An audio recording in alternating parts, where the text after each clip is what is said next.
Hello viewers, welcome to கல்லூரி குடிச்சி cinema. இந்த வீடியோவில் நம்ம விஜயகாந்த் நடித்து 1979 நடித்த 2 படங்களை பற்றி பார்க்க போகிறோங்க. அது என்னென்ன படங்கள், எந்த மாதிரி கேரக்டரில் நம்ம விஜயகாந்த் நடிச்சிருக்காப்புல அப்படிங்கிறது தான் இந்த வீடியோவில் பார்க்க. அது என்ன படம்னு உங்களுக்கு தெரிஞ்சிச்சா உடனே மறக்காம கமெண்ட் செக்ஷனில் கமெண்ட் பண்ணுங்கள். நானும் இந்த வீடியோவில் டீட்டெயிலாக சொல்லிடுங்க. அதுக்கு முன்னாடி நம்ம சேனல் வீடியோவை இப்போ தான் ஃபஸ்ட் டைம் பார்க்குறீங்களா, நம்ம சேனல் வீடியோவை ஃபுல்லாக பாருங்கள். லைக் பண்ணுங்கள், கமெண்ட் பண்ணுங்கள், சப்ஸ்கிரைப் பண்ணுங்கள். கூடவே இருக்கிற பெல் ஐக்கானை மறக்காமல் கிளிக் பண்ணுங்கள். வாங்க வீடியோக்குள்ளே போகலாம். நம்ம விஜயகாந்த் நடித்து 1979 2 படங்கள் நடிச்சிருக்காப்புலங்க. அது என்னென்ன படங்கள் அப்படின்னு தான் அந்த வீடியோவில் பார்க்க போகிறாங்க.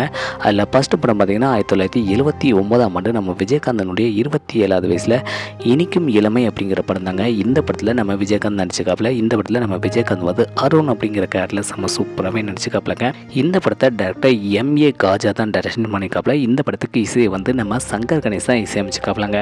அதே வருஷம் 2வது படத்தை பற்றி பார்த்தோம். 1979 நம்ம விஜயகாந்தனுடைய 27வது வயசில் அகல் விளக்கு அப்படிங்கிற படம் தாங்க.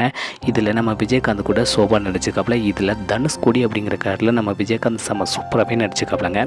இந்த படத்தை டேரக்டர் R. செல்வராஜ் தான் டைரக்ஷன் பண்ணிக்காப்புல. இந்த படத்துக்கு இசை வந்து இளையராஜா இசையமைச்சிருக்காப்புலங்க. இந்த 2 படமே 1979 நம்ம விஜயகாந்தனுடைய 27வது வயசில் ரிலீஸ் ஆயிருக்கு.